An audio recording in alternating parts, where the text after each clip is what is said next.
And we're live. That was a little long intro. But again, Tony Cutillo here, Heat Ratio Sports.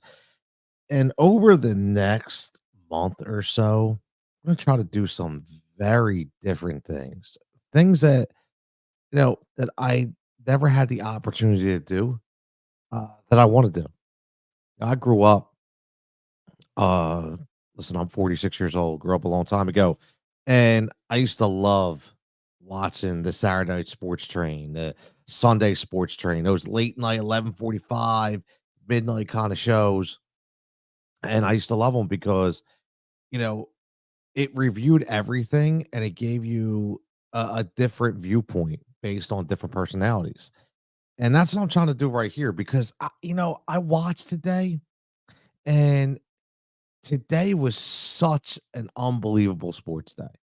Now, I'm a Philadelphia guy, so it kind of sucks that the Phillies lost, but you see the picture right there.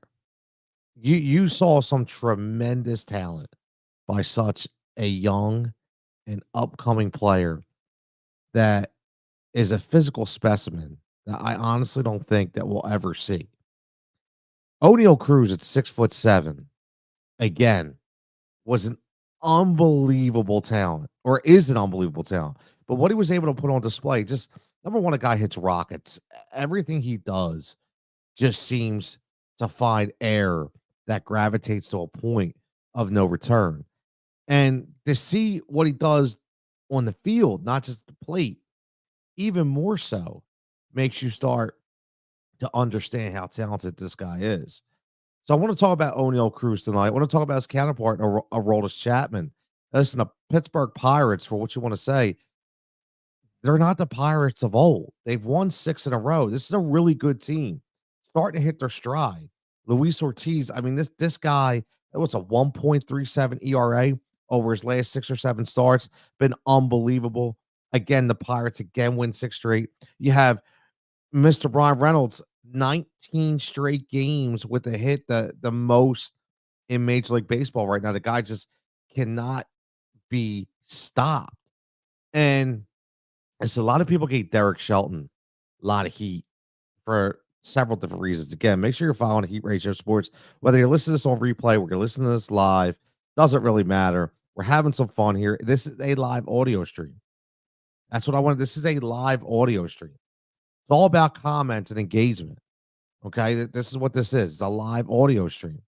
And I like doing this because, again, listen, maybe I'm in my pajamas, right? I mean, here's the funny thing. How many times back in the day would we watch the news and think, man, what are these guys wearing? Right? What are these guys wearing? What do these women wear? Are they really dressed up? And listen, that's the thing. It's all, it makes you guess. It's a lot of guesswork, right? And you find out that they were just wearing their shorts and their sneakers, but they had obviously the blazer on, the tie. Again, it's not about what the image is, it's about who the voice is. It's about what the topics are. And I just want to talk about what the topics are at hand. I don't know if I'm going to do this every night. I don't know if I'm going to do this every weekend, but I watch so much and pay attention to so much, and I like to talk a lot. And I know other people like to talk as well, and they're not just here for the hot takes. They're not just here, to understand what people's opinions are. They're here for a very good conversation. That's what I plan to give you. Again, Tony Cotillo, your Heat Ratio Sports. Going to be starting the Tony Cotillo show, which is going to start in September. Very, very happy about that. It's going to be Monday through Friday. Can't wait. You see on the bottom of the screen, make sure you're following Heat Ratio Sports on all platforms. Some big things ahead for this network. Follow at Win Daily Sports always for all your sports betting needs.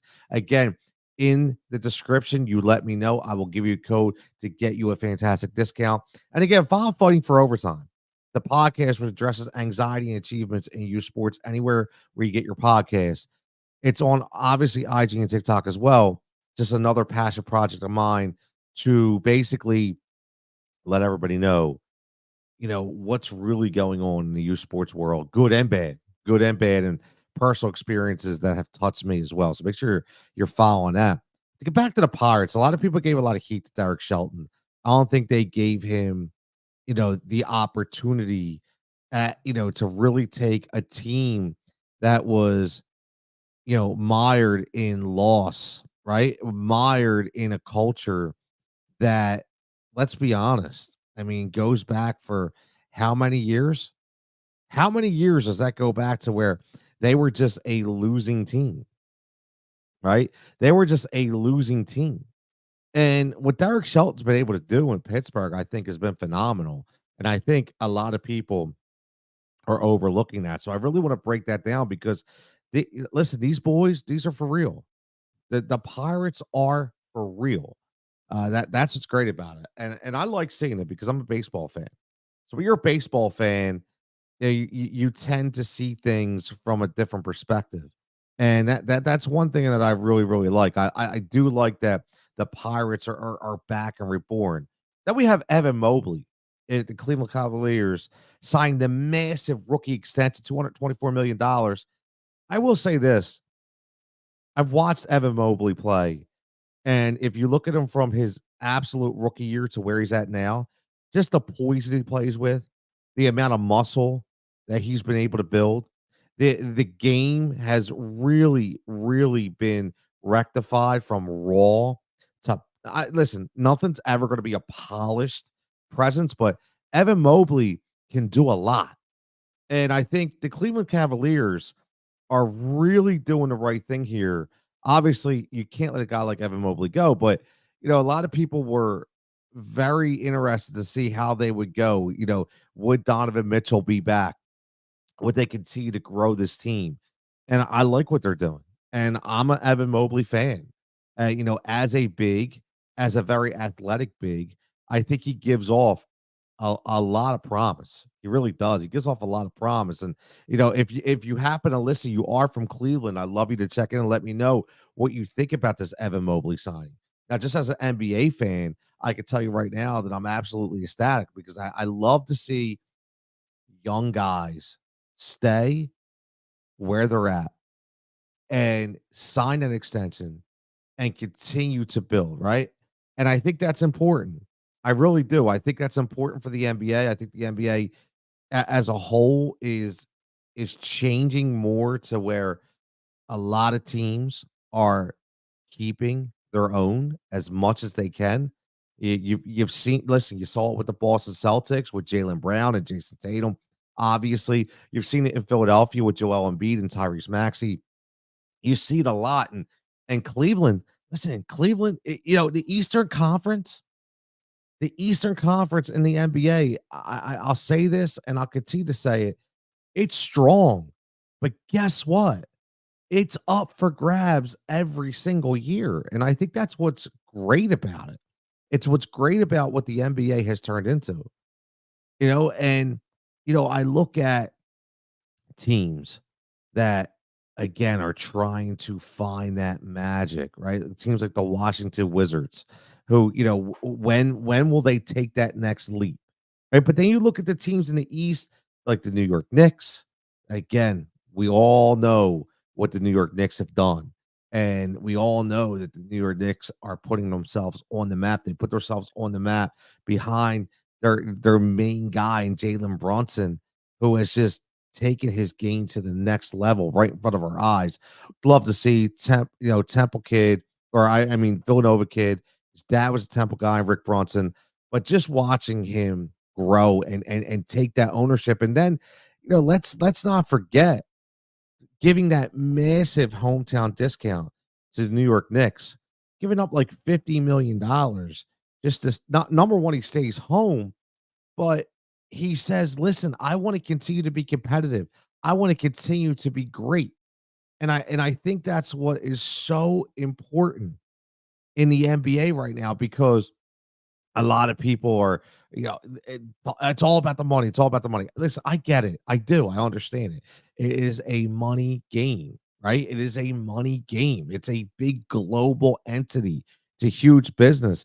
But I still think there are players out there that want to win and they want to give an opportunity. Let's not forget. Let's not forget that the Dallas Mavericks decided not to give Jalen Brunson the bag, and New York decided to give Jalen Brunson the bag. So don't listen, remember, don't discount that fact. Players remember that, and players will stay loyal.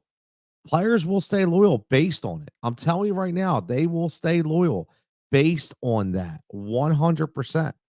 And I think that's been really undervalued, that there are players that are willing to stay.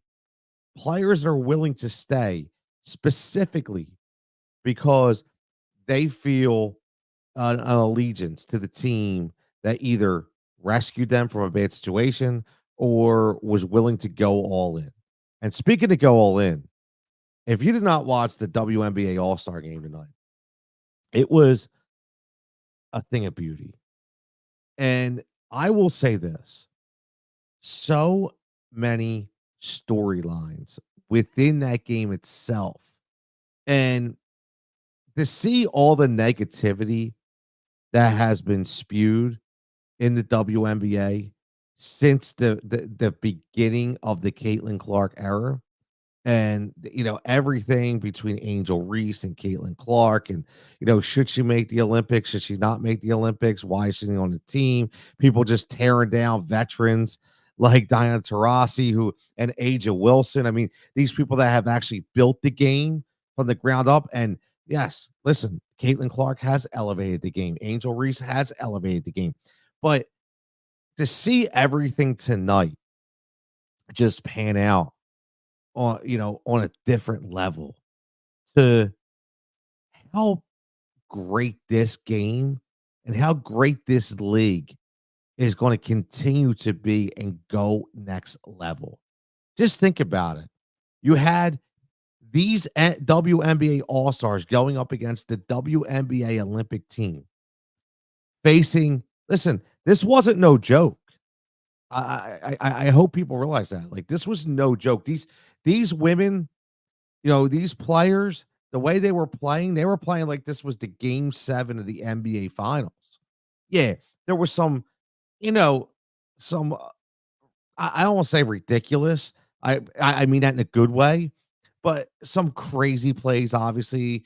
But you're gonna get that in the All-Star game. But this All-Star game was one of those games where you sat back, and I tweeted it out, man. Sat back and automatic Arike. I mean, listen, can we just call, like, don't even worry about the last name. Just call her double A, man. Just call her double A. No disrespect to the great Arn Anderson, but just call her double A. She's automatic Arike. And 37 or 34, whatever it was, I think it was 34, all in the second half, and showing her ability to completely dominate the game and to go against these superstars on the other end that are going to represent our country. The best part about that game wasn't the Arike performance. So I tell you what, I'm going to continue to say it. I'm not a big comparison guy, but I will say that was Kobe-esque. That was Kobe-esque. The threes that she was dropping, the energy she was bringing, everything that she did for that game specifically tonight, in my opinion, that was Kobe-esque. It was Kobe-esque because she took it over. And what's great about this, and this is what gets me excited, is it just showed you that now you see why it was so hard to say, should Caitlin Clark, should Angel Reese, should they be on this Olympic team? Because let's not forget that those players on the other side, they were balling out too. And that's what makes this so great. What makes it so great is you're going to be able to watch this for years to come. You really are. And I'll tell you what, I had more fun watching that All-Star game than I did the NBA All-Star game. I'm gonna call it what it is. And I'll be curious to hear if you're listening right now, what would you rather, you know, watch right now, the NBA All-Star game or the WNBA All-Star game. And I say that because I think the women took it way more seriously than the guys do. The guys are there and they're just throwing it around and they're going up and down, but just going kind of through the motions. And you're hearing God, I don't really want to play.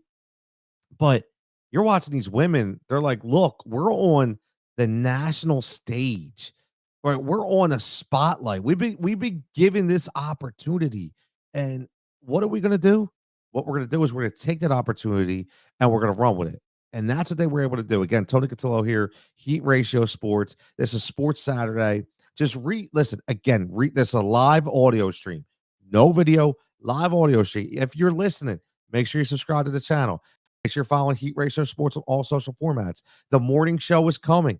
The Tony Cotola show will be coming. Hopefully, everybody listening now will be able to listen then. We'll get into the mix, a Monday through Friday show. It cannot wait. Time to be determined.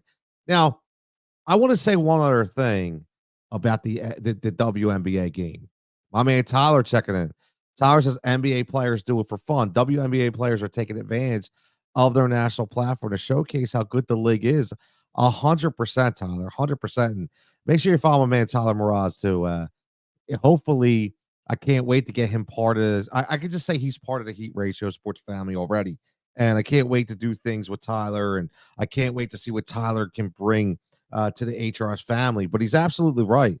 The NBA players are doing it for fun. The WNBA players are taking advantage of their platform. And they're taking advantage of it in an extremely, extremely professional way. I have to say this with like I said in the beginning, with all the negativity that came, throughout the national media, the way Angel Reese took her interview at the end, I really want to I want to give her all the credit in the world because I don't think she gets enough credit. Everybody's so worried about should rookie of the year be Angel Reese or Caitlin Clark. It should be Caitlin Clark because she had 19 assists. It should be Caitlin Clark because of this, because of that. Why Angel Reese is a damn near automatic double-double every single game. And that's the crazy part, that nobody's even paying attention to that because they're so worried about trumping all these narratives. And Angel Reese handled that interview at the end of the game by Holly Rowe as a complete professional. And I loved every minute of it. Like, hey, she was just blessed. She's honored. She's excited to see where this game is going. You see her out there balling up against Aja Wilson, right? The best player, the unanimous MVP once again. And it's only halfway through the season, right?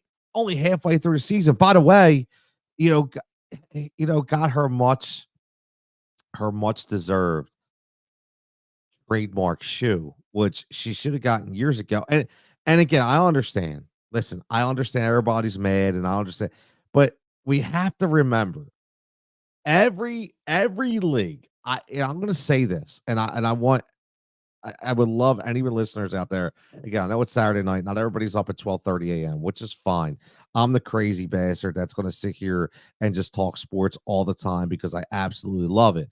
So if you're catching this in the morning, if you're catching this on replay, man, just throw the comments up. But one thing I will say is, let's all remember something. No matter what league it is, whether it's NBA, whether it's Major League Baseball, whether it's NFL, whether it's WNBA, whether it's PGA, every league has always had great players. But let's remember something. We can all, and I know this, we can all reference back to a league that wasn't being watched until somebody elevated it to another level. And once they elevated that league to another level, what happened after that? What happened after that? When they elevated it to another level, the same thing that's happening right now happened. People started to see the players that they didn't really understand were even recognizable in that league until somebody elevated it. So yes, we can. I think you're under a rock right now, and you're selling yourself short. And I'm not just listen. This is no disrespect to anybody, but to say, and you see, they already admit it, right? To say that Caitlin Clark has not elevated this game to another level is being irresponsible because she has. But, but knowing that she has, it's so great to watch it elevate everybody else. Caitlin Clark isn't elevating them. Caitlin Clark elevates the game. So once Caitlin Clark elevates the game, now people start to open up to who's playing within that game. And we go back. How listen, you could talk about this until you're blue in the face and you can argue about it. But go back to PGA. How many people watch golf until Tiger Woods came onto the scene? And he opened it up to another audience. And here's the thing, once he did that, after you had a lot of that hatred, and let's call it what it was, a lot of it was racial hatred because of the platform that golf was. We all remember, we don't have to rehash all the stupid comments that were made by some of the players in the country club. Okay. We can go back and talk about it, but there's no need to because it's giving them more airtime that they don't deserve. But what Tiger Woods did, he elevated the PGA game that brought the spotlight onto other PGA players that were able to get sponsors with Ping and Callaway, right? So again, another player who elevated a platform that, yes, he was responsible for elevating the platform, but that doesn't mean that that platform wasn't great to begin with. It was, but nobody knew it was great. Nobody knew it was great. And that's what I keep saying. Nobody knew it was great. So Caitlin Clark elevates the WNBA to another level to show there was already great players. I understand, but she took it to that next step. And now we get to witness all these great players that we never knew. And the best part about it is they just keep coming, man.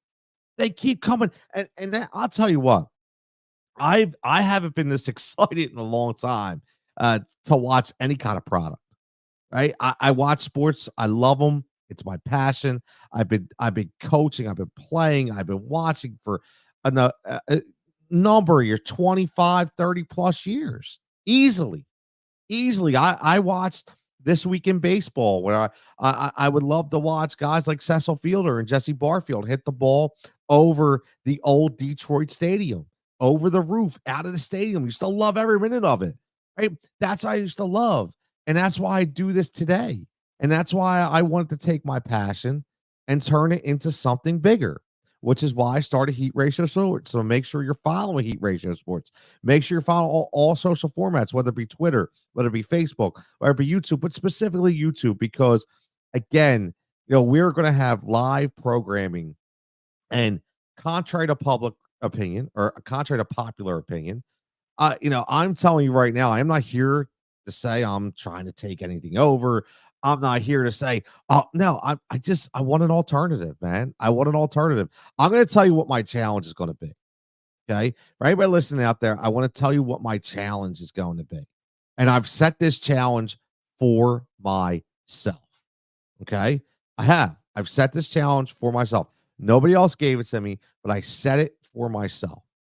And the reason why I said it is because I want to see if it's possible to be done. I do. I want to see if it's possible. And that is to do a fully digital product, that doesn't have to be on a dial anywhere, that could be just as entertaining and that could be just as successful. And I can't do that without the help of all of you. Now, again, I'm sitting here 26 minutes into the show, and again, it's a Saturday night. It's 12:30 a.m. I get it. It's technically Sunday morning. We all understand that. We probably all had a long day. I had a great day today. Went to a couple of wineries, had some great dinner. But what I want to say is, let's take this to the next level. Let's show people not that we're successful from for ourselves, but let's just show that we can do it, man. That to give everybody another opportunity to say, you know what, if they could do it, we can do it, right? People and that's my biggest thing, and I've said that before. Again, another contrary to popular opinion, I'm here. you see my name rise with Tony. I love when people rise, man. I do. I love when people rise. Again, but I am a very loyal guy. I say that all the time. I'm a very loyal guy. And when people aren't loyal to me, at the end of the day, I can't help it but be any other way. Right? I can't help it but be any other way. If I take my shirt off my back and give it to somebody and they take that and give it to somebody else, I take that in a bad way. And at the end of the day, that's when the loyalty stops. That's all. No big deal. Okay, you made your decision. It's all good. I, I'm 46 years old. I don't need to do all that. Right? I'm past all that stuff. Like this is all about launching a digital product that we could be very, very happy for. Now, if you're just checking in, we're talking again sports Saturday. We could call it sports Sunday right now because we're past midnight, but just a review. I love doing reviews. I love looking at trending topics of what's going on. I did a great segment today, and I want to get everybody's opinion on on this with the NFL too. I saw a lot of people out there talking about Saquon Barkley in New York. And I see a lot of people talking about, oh, they never offered him a contract, and he went for the money. And let's take a step back for a second. And again, this isn't because I'm in Philadelphia, and this isn't because I love the fact that we signed Saquon Barkley, and I think Saquon Barkley is going to have a Christian McCaffrey type year. I really am. I mean, I really do. I'm telling you right now, I think he's going to have a Christian McCaffrey type year. And the best thing that I will tell you, or I should say, the one thing I will tell you for anybody out there that's in New York and they're pissed off because they pay, they didn't pay him, and they say he went for the money. Understand when you're a running back in the NFL and you see it play out every single year. People do not want to pay running backs. They just don't. And it's a shame. They'll formulate an offense around a running back, but they don't want to pay them except for guys like Christian McCaffrey. And now we could say Saquon Barkley. So why wouldn't you as a running back want to go get that bag? You have to. Number one, not only do you have to for you, but you have to because remember, there's something called a players union. And I'm going to explain this in another way, and I want to see if anybody agrees.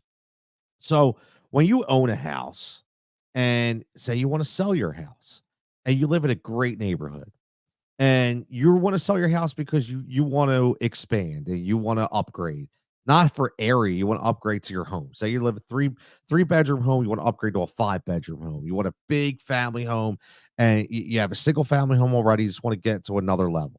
Well, when you sell your house, there's a thing called market value.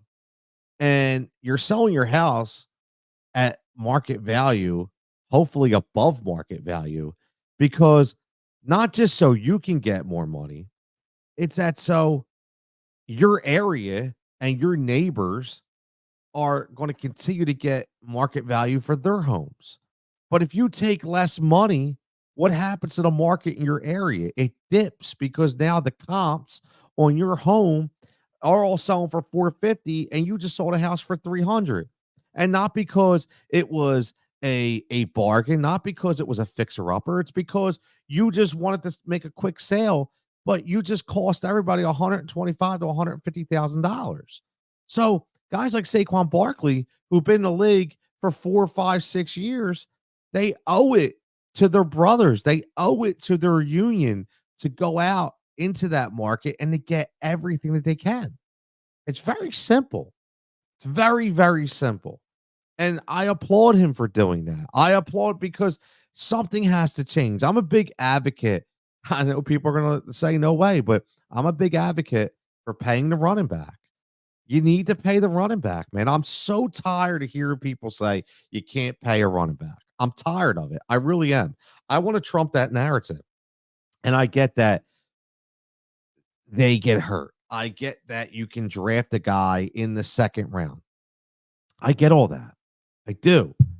But, you know, again, you have to look at it with the way these offenses are formulated because what happens is If you have a bell cow, why shouldn't he get paid? Why shouldn't he get paid? If you could show that this guy is responsible for at least 50% of your offense, how on God's earth can you argue about not paying this guy? And I do think that this is what's going to happen.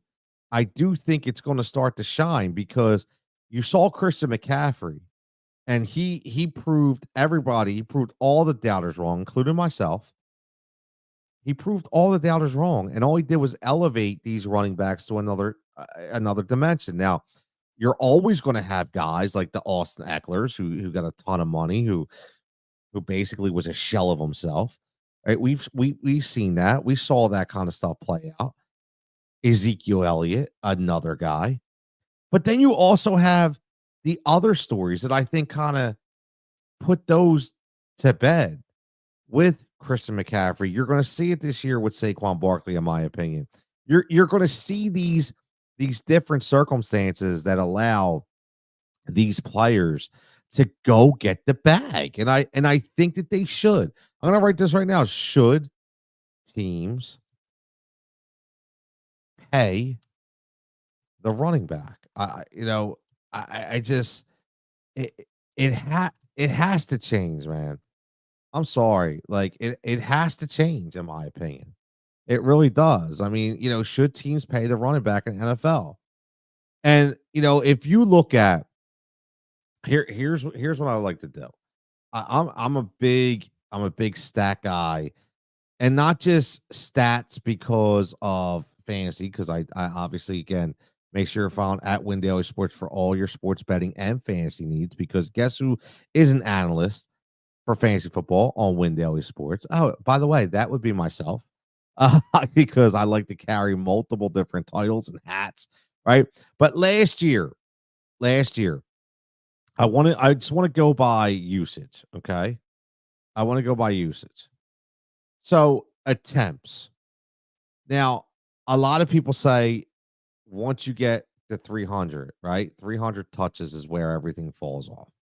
They say it all the time. 300 touches is where everything falls off for a running back. And I understand it, right? I understand it. I know, again, I know what people are talking about, but let's look at last year. So if you just say, let's call 225 as a baseline. That's attempts, just rushing. That's not including targets, right? We're not talking about in the passing game. Just a look, 225. Okay, so you had 13 running backs last year. 13 running backs in 2023. 13 who had 225 or more touches. You had 1, 2, 3, 4, 5, 6, 7 guys over 250 plus. And here's what I will say too. If you look at the running back numbers, and when people start talking about durability, out of those guys, out of those 13 that I talked about, you only had 3 guys play less than 16 games. That was Josh Jacobs, who played 13, Saquon Barkley, ironically, how we just talked about him, at 14, and Kyron Williams at 12.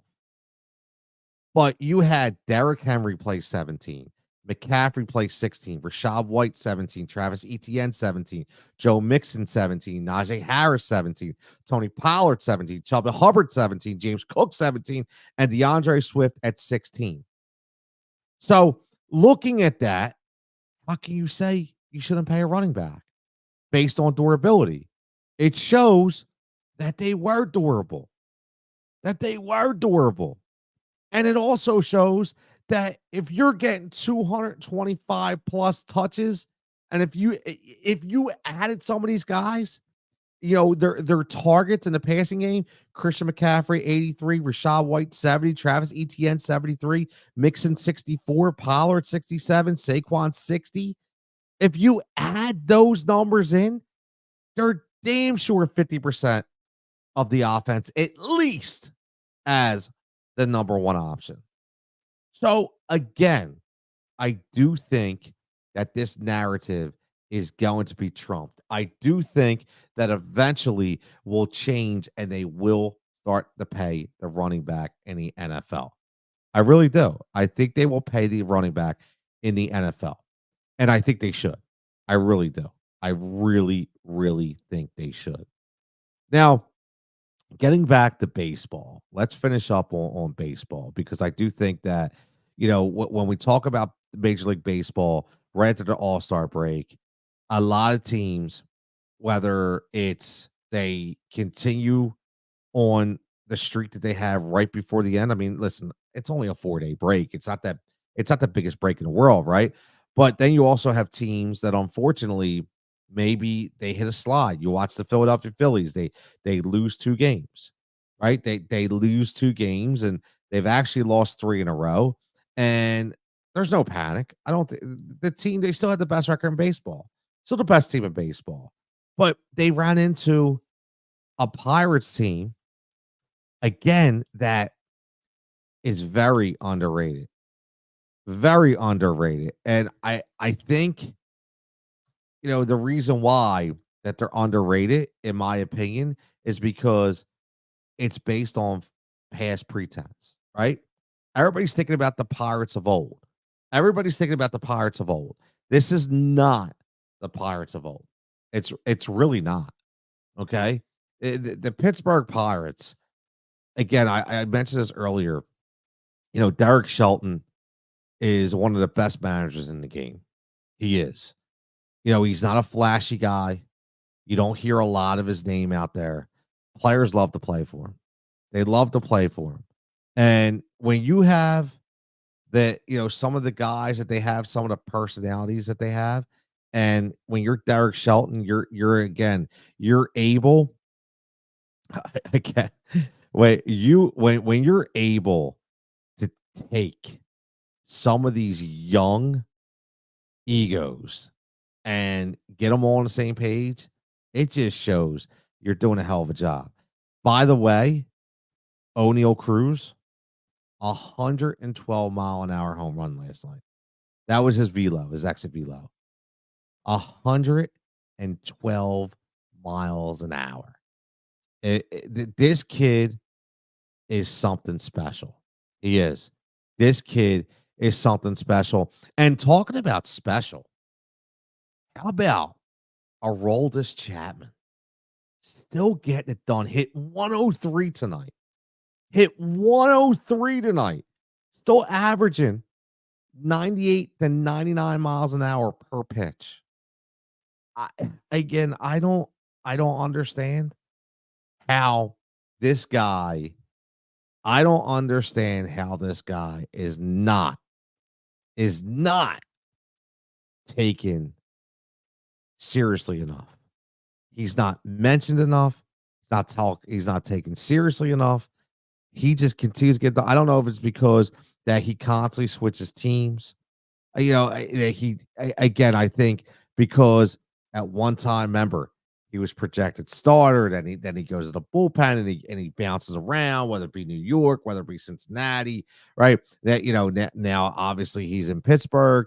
And again, somebody made a good actually it was my co-host, Mr. Dave Gleckner, on Twitter, and was like, I'm curious to see if he's going to be moved to the trade deadline because listen, he would be a prime candidate for again somebody like the Philadelphia Phillies, who I do think need another bullpen piece. Now, a lot of people are talking about Mason Miller. Right? He's the name that everyone wants to talk about. Everyone wants to gravitate towards Mason Miller of the Oakland Athletics because they all know that the Oakland Athletics always get rid of their guys. They always know their Oakland Athletics are always looking to rebuild. That's all they ever do. So you hear about Mason. You hear about Brent Rooker, who again is another undervalued bat, for the Oakland Athletics. Who again, Mason Miller is a stud. The guy throws 100 plus. He throws nothing but smoke.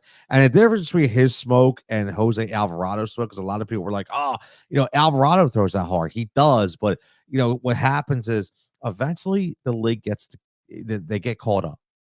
right? They catch up, man. These are professional ballers, professional players, man. They definitely catch up. And when they catch up, if you only have one other pitch, it's not good enough. It's not. So you turn yourself into a spot pitcher, right? Bring him in spots. And I think that's where Alvarado is. I think we've overextended Alvarado. He is a spot pitcher in Philadelphia. I do. And you have guys like Jeff Hoffman, who I think are more susceptible to a closer role. But I think that's why the Philadelphia Phillies have to go out and they have to get a closer. Now, I'm not saying it's going to be Mason Miller, but I do think they have to get somebody. And who knows? Maybe, maybe it's a Aroldis Chapman. We just never know. You never know what's going to happen. You never know. And with that, man, I'm excited to see what happens next in baseball. Again, we have the trade deadline coming up. That's always a fun time. 9, 8 days, and it's going to be hot, man. There's going to be a lot of movement, a lot of teams. A lot of teams are looking for that extra piece. There's going to be a lot of movement. I can't wait to see it. I do. I cannot wait to see it. But also, what I can't wait to see is the rise here of Heat Ratio Sports. So make sure you're following Heat Ratio Sports on all formats. Again, more consistent content coming on the YouTube page, different shows, post game shows, talk about all different. This isn't just a Philly network. If you understand just so I should say, if you understand, I want to make you understand, help you understand what it's all about. I have a lot of passion because I'm from Philadelphia, a lot of Philly passion and a lot of attitude. And I think you need that in this world. And that doesn't mean though that we only talk Philly sports. So we bring, I do a show every single Sunday night. Make sure you're following at Win Daily Sports, like I told you, but make sure you're tuning in Sunday nights, 9 to 11 p.m. Eastern time, Sirius XM channel 87, Fantasy Sports Radio channel, where me and my co-host Dave bring the Philly attitude and passion to the national airwaves, right? We talk everything. Have the great Rob Ellis coming on from his, from WIP in Philadelphia tomorrow night. If you're listening as well, just got his well-deserved permanent spot on Saturday mornings at 10 a.m. Love every minute of it. I love the dude as a host. He's a great guy and he talks a phenomenal game. He really does. Check him out if you don't. But I love this network to be able to showcase different people in different venues, in different arenas, in different states, in different, I won't say ownership because I always said like you're an owner of your own team. I said a lot, so I'll use the word ownership, but I want everybody in Heat Ratio Sports to be their own person. And listen, if they're a Denver Broncos fan, great, man, good for you. That gives us some insight on the Denver Broncos. If you're just a lover of sports like I am, you do shows like this, a Sports Saturday show, right? I don't even know what's going to be called yet. I have no idea, but I'm just trying to start to do different things because I want to see what things work. But again, just make sure you follow Heat Ratio Sports on all social formats and make sure you get ready for September 9th. That is the day. Cannot wait. Monday, September 9th, the Tony Cutillo Show will unveil right here on Heat Ratio Sports, powered by Rise React Media. We not only will we have guests, not only will we have sponsors, already have a couple lined up right now. It's so much fun. We're going to have different segments. I'm going to bring people on to talk different things every single day. Never had the opportunity to do it. I'm finally, after 25 years in the corporate world, I've broken away. I am my own boss now. And now I'm able to do the things that I want to do, which is talk sports every single day. Again, I hope everybody has a fantastic night. I know this was late. I was doing a lot of work, making up thumbnails, putting descriptions, because again, I'm just kind of like, I'm feeling it out. Want to see what works and what doesn't work. Okay, that's my whole thing. So that's why I was a little late. I appreciate everybody checking in. Appreciate Tyler checking in. Can't wait to get Tyler more involved in HRS. But as always, make sure you subscribe. Everybody have a fantastic evening. I can't wait. Again, make sure I should say tonight, not tomorrow night. Make sure you tune in tonight, 9 p.m. on Sirius XM, channel 87. Be live for 2 hours. We'll have a mock draft going for you fantasy sports fans, where we'll talk some Philly sports with Rob Ellis. And we're going to be talking about trade deadline and NFL and NBA storylines. Everybody have a great night, and we'll talk to you next time.